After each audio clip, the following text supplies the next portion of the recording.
Hello, and welcome to Top Story Daily Edition.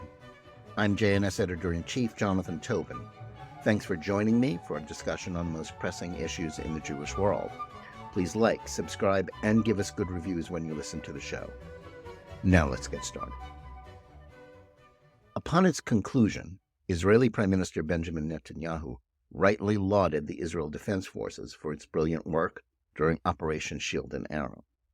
The 5-day campaign exacted a heavy toll on the Palestinian Islamic Jihad terrorist organization, as the IDF took out several of the group's leaders, along with the rank-and-file members, as well as a considerable amount of its armaments and infrastructure. And thanks to the Iron Dome air defense system, Islamic Jihad did very little damage to Israeli targets, making the terrorists much less likely to risk their remaining personnel and rockets on another barrage on the Jewish state in the immediate future. But like every other previous exchange with Gaza-based terrorists, even the most successful strikes do not solve the problem Israel created in 2005.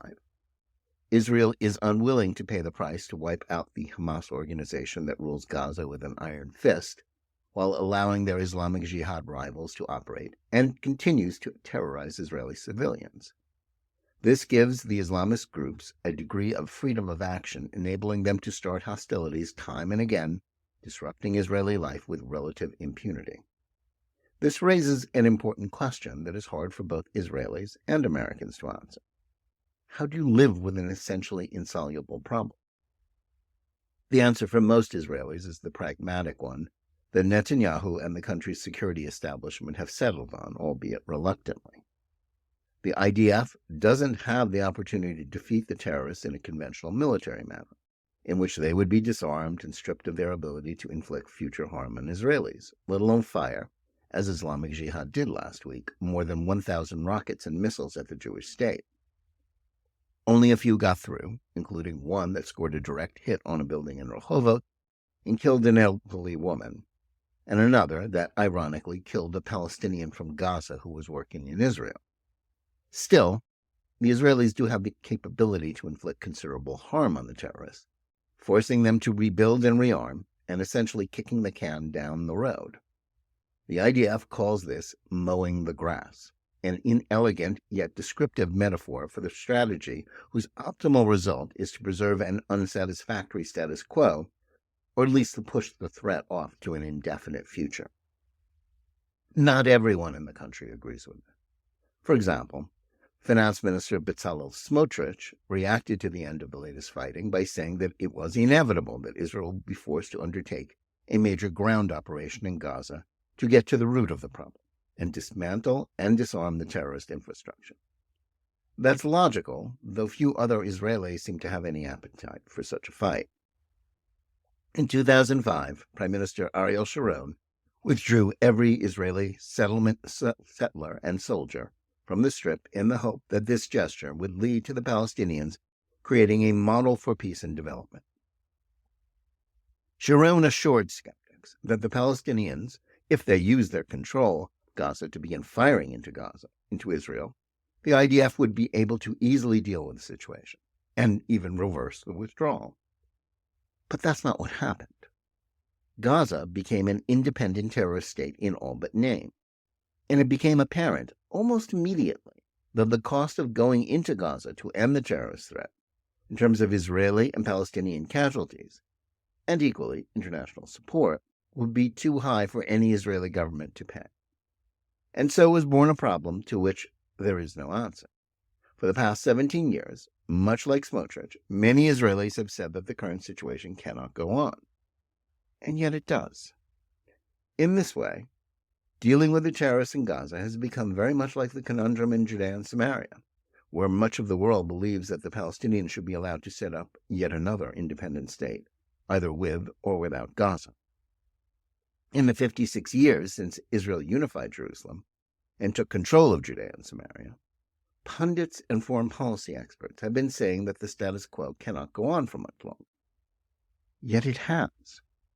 Despite the talk of doom and gloom for an Israel that continued to occupy the heart of the ancient Jewish homeland and guaranteed its security by ensuring that no hostile army could set foot on the western bank of the Jordan River, those predictions were proven wrong. rather than being swamped by a demographic problem that, thanks to Jewish population growth and Arab emigration, was nowhere near as serious as many thought, or subjected to a South Africa-style isolation campaign that broke its ability to go on, Israel has continued to thrive. It now has a first-world economy and is a regional military superpower that counts several formerly hostile Arab and Muslim states as allies and strategic partners, developments that were unimaginable when the occupation began. How is that possible? For one thing, the perennial belief on the part of the foreign policy establishment that solving the Palestinian problem was the key to dealing with all of America's problems in the Middle East was completely wrong. Even if the Palestinians got everything they wanted, which basically means Israel ceasing to exist, it wouldn't do a thing to deal with Islamist terrorism in the region, or Iran's quest for regional hegemony. First Egypt in 1979, then Jordan in 1994, and in 2020, as a result of the Trump administration's Abraham Accords, other Arab and Muslim states realized that allowing themselves to continue being held hostage to Palestinian intransigence was madness that did nothing to help their countries. And as unpleasant as the task of dealing with terrorism in the territories continues to be, it is not so onerous so as to prevent Israel from becoming a relatively prosperous and strong nation. The same is true for having to suffer the existence of a terrorist enclave on Israel's southern flank. It's a problem that remains expensive and frustrating, but it's not so difficult as to inflict anything but superficial damage to Israel's economy or security. That's doubly frustrating for those American governments that have always wrongly viewed the conflict with the Palestinians as a territorial dispute that could be solved by compromise. Even former President Donald Trump, who led the most pro-Israel administration to date, harbored delusions about being able to broker the deal of the century.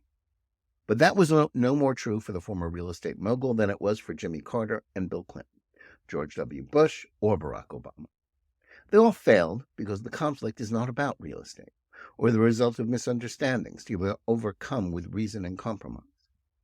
The Jews have been agreeing to compromises for decades, including the 1947 UN Partition Plan and the 1993 Oslo Accords, and subsequent offers of Palestinian statehood made by Ehud Barak and Ehud Olmert. But each such effort has failed for one reason.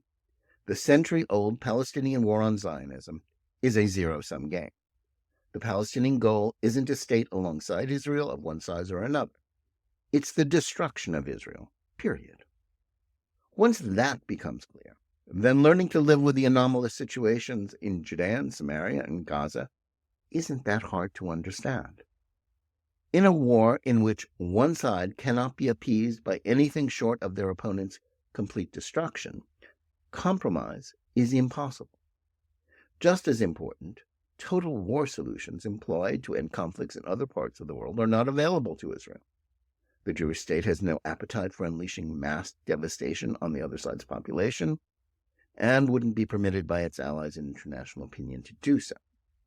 That doesn't satisfy Israelis who want an end to the Gaza terrorist nightmare, or Americans who cling to myths about land for peace. The conflict will end when the Palestinians finally admit defeat and acknowledge that Israel is the victor in their long struggle.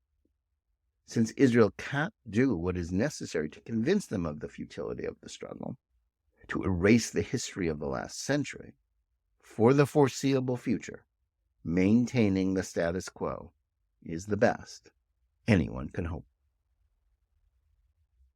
Thanks for listening. Please remember to tune in every day for Top Story Daily Edition and every week for the full hour-long JNS TV program.